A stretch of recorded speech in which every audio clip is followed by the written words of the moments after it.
Politics now is more about storytelling and salesmanship and less about policy and rationality. People are emotional. People are not buying a 10-point plan. They're buying a vision. They're buying a dream. They're buying a story that they can tell to themselves that affirms the story that they already tell to themselves. Storytelling is the way that we humans connect. It's how we share. It's how we make sense of the world. It's how we understand the journey, the ups and downs that we're going through. And mastering the art of storytelling is the key to leadership, both in the business world, but also in the political and societal realm. And it's something that we need to understand better and lean into and master. At the end of the day, people are choosing who is selling the story that they want to buy, who is connecting with them and sharing the message they want to hear. Whether or not that person can actually accomplish it is a whole nother matter. For us to move our country forward in a healthy way, we need to make sure that we can have a story that matches the plan that helps deliver and fulfill that story.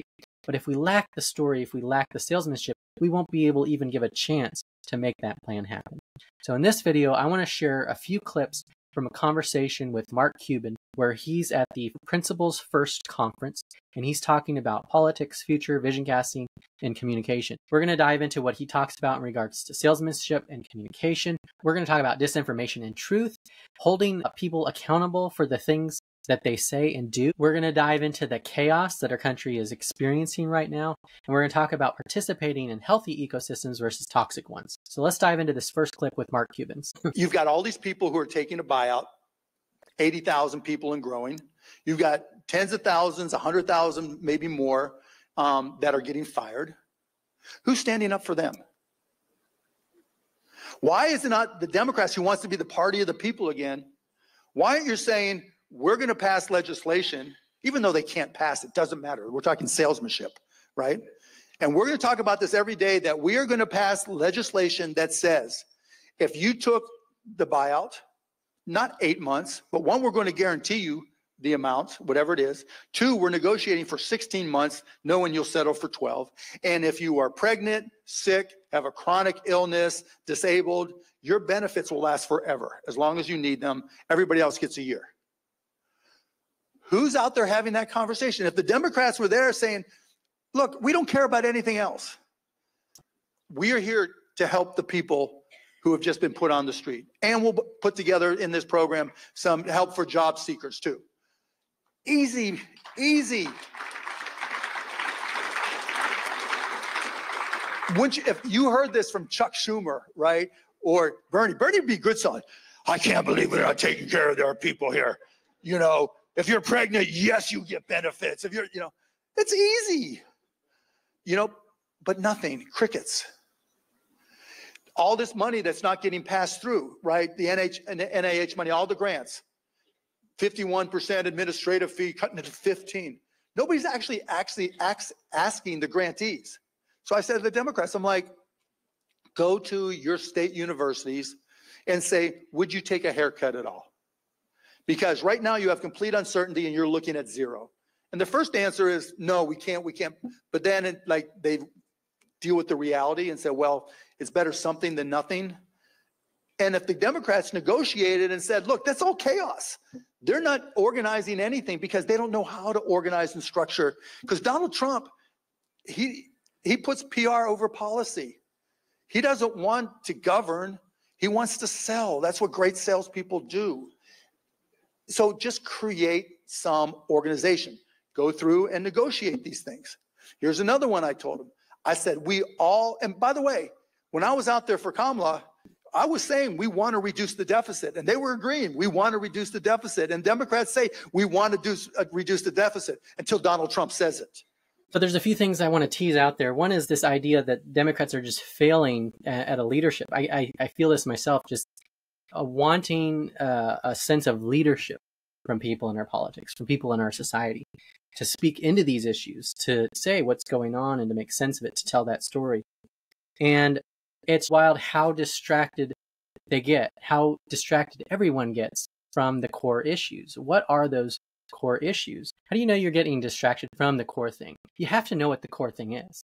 You have to have clarity and vision on what it is that you're focused on. And when you have that, then you know when you're getting distracted from it. And when it comes to having conversations with people or even leading, this pyramid is called Paul Graham's hierarchy of disagreement. And this top part of the pyramid is where we want to focus. It's explicitly either communicating the central point or refuting the central point that's being made.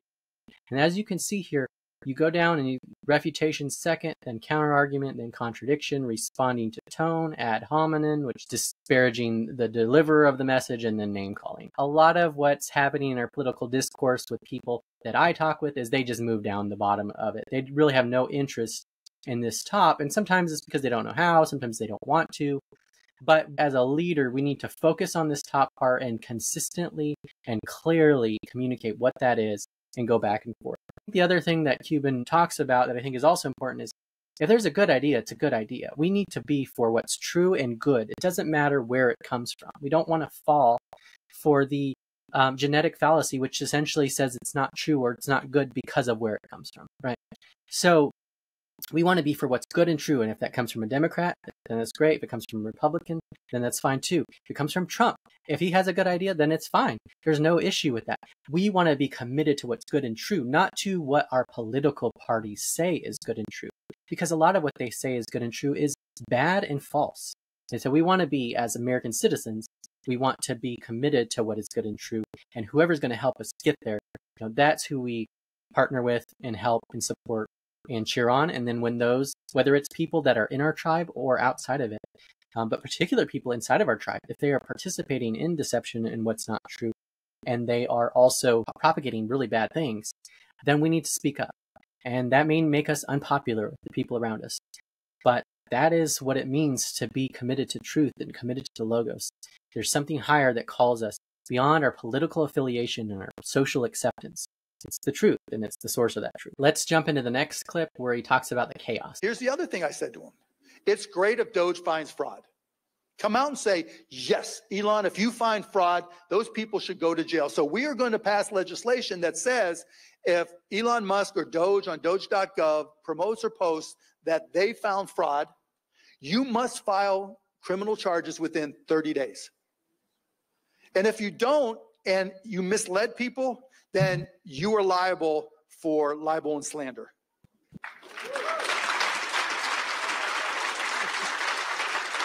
And again, it probably won't get passed. Maybe you get, because all you need is a few Democrat senators, Republican senators, Republican House members. But now all of a sudden, Elon's got to either put up or shut up. That's all people want. Just look, when we talk about shock and awe, no one say no. If you can change things and fix things, great, shock and awe. But at least show us a plan. The shock and awe is that, not that we disagree, is that they have no plan.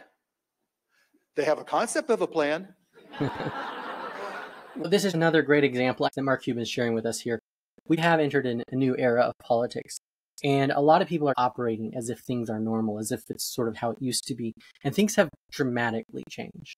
And we need to adapt to that new environment, to these new dynamics, to be able to succeed and to be able to tell the truth and be able to bring about good improvements and to be able to stop those that spread the lies, that participate in those lies, that those that are propagating things that are harming people or harming institutions or harming our country, and keeping it not just from moving forward, but actually taking us backwards in some harmful ways. The other dynamic here is that we can actually hold people accountable by embracing the good things that they say that they're advocating for, but actually ask for the receipts. We need the evidence. Show us what you're doing.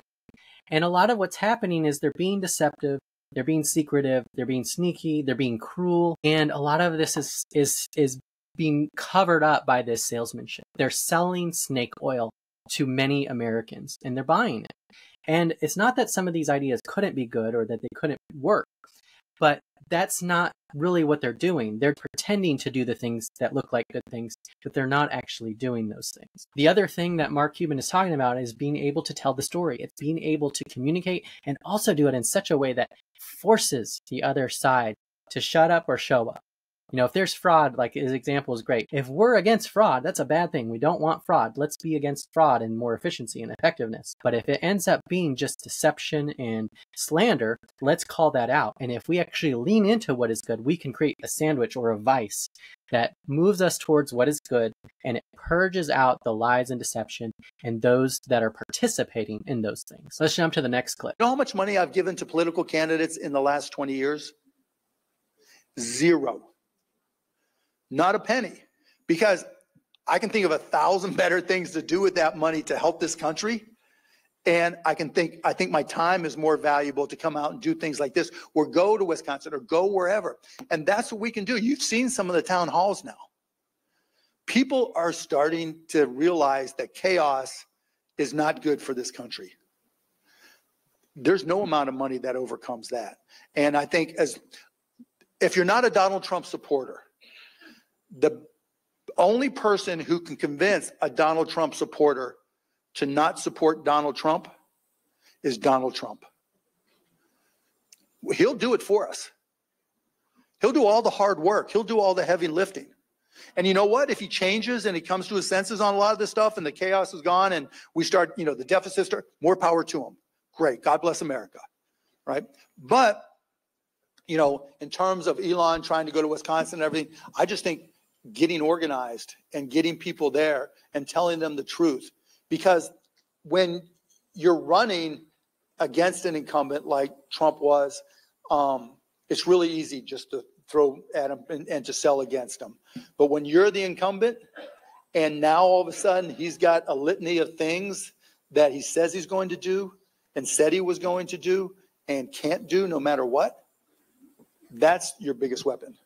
America is waking up to the chaos. Many people forgot about the chaos in Trump's first term.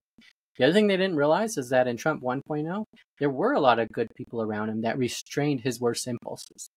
And now Trump has surrounded himself with loyalists who will do what he says and will act on what he wants. And so we're getting Trump unhinged. We're getting the full Trump. Trump voters didn't realize that that's what they were voting for. They didn't understand how much he was being restrained in his first 4 years. And as chaotic as it was then, we're now getting a front row seat of just how chaotic it is and it's going to be. After it was clear that Trump was going to win the 2024 election over Harris, I told my friend, I said, okay, I guess America, we have to learn the hard way. So he ended up creating this graphic. Let me know if you wanted this on a t-shirt. Maybe I'll make some this just reminds me of like when my parents, when I was a teenager, and there were things that I pushed back against them. I said, no, it's not that way or this way. And they had to sit back and allow me to make those mistakes and learn the hard way. The school of hard knocks. So in many ways, that's where we're at with America. And I'm a Christian and a Republican. And so that's also the case with the church and also the Republican Party is we're going to have to learn the hard way. Unfortunately, a lot of people are going to get hurt and even die in this process. And that's unfortunate. But I hope through this process that something better can come out through the other side. One of the great things about false salesmanship, particularly that Trump uses, and all the lies that he tells, he pretty much promises everyone everything he wants to promise them in order for them to support him.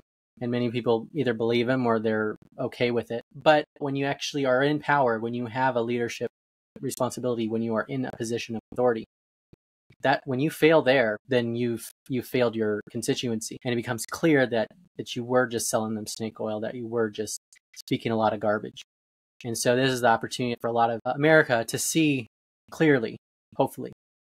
And hopefully we'll see as clearly as possible, as quickly as possible, and as many Americans as possible. Let's jump into the last clip from this conversation at Principles First, and then we'll wrap it up.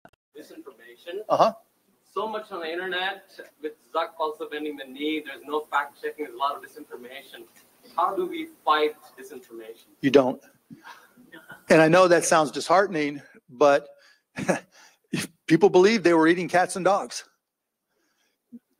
Even if you like having a conversation like this, if I said, I just got back from Springfield, Ohio, and I saw people eating cats and dogs, there's nothing you can do to stop that. People, here's how I respond. I would respond to this. Here's what I told the Harris campaign, and I've said to Democrats again. Is there anybody here who's not on Instagram or Facebook? Okay, a couple people.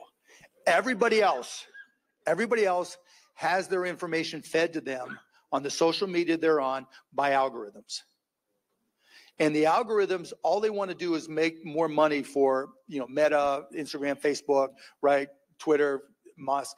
And so you've got to flood the zone with information to overwhelm those algorithms so that people take interest in your stuff and those algorithms start feeding them things that are true information.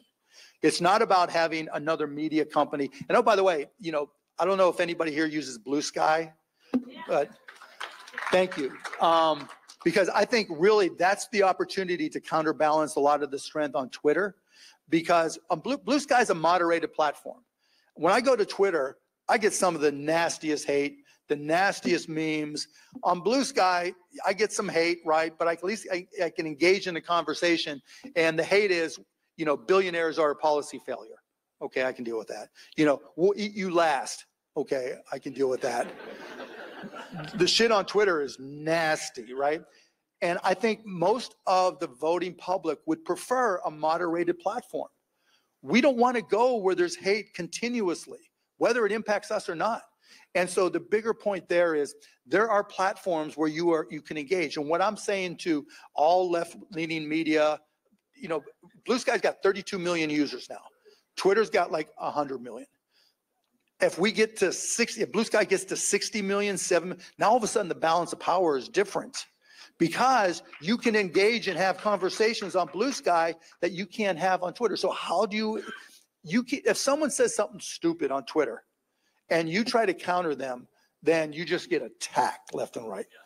Now on Blue Sky, I can say something good about capitalism and I'll get attacked, but at least I can engage with them, right? And that's the counter to disinformation, countering the algorithms and having platforms where politicians and all of us can engage and have a real conversation, even if we disagree with each other. So if you're not on Blue Sky, please get on there. Follow me. I'm M. Cuban. He talks about being fed information on social media. The way the algorithms tend to work is they show you what you want to see. You see more of what you want to see.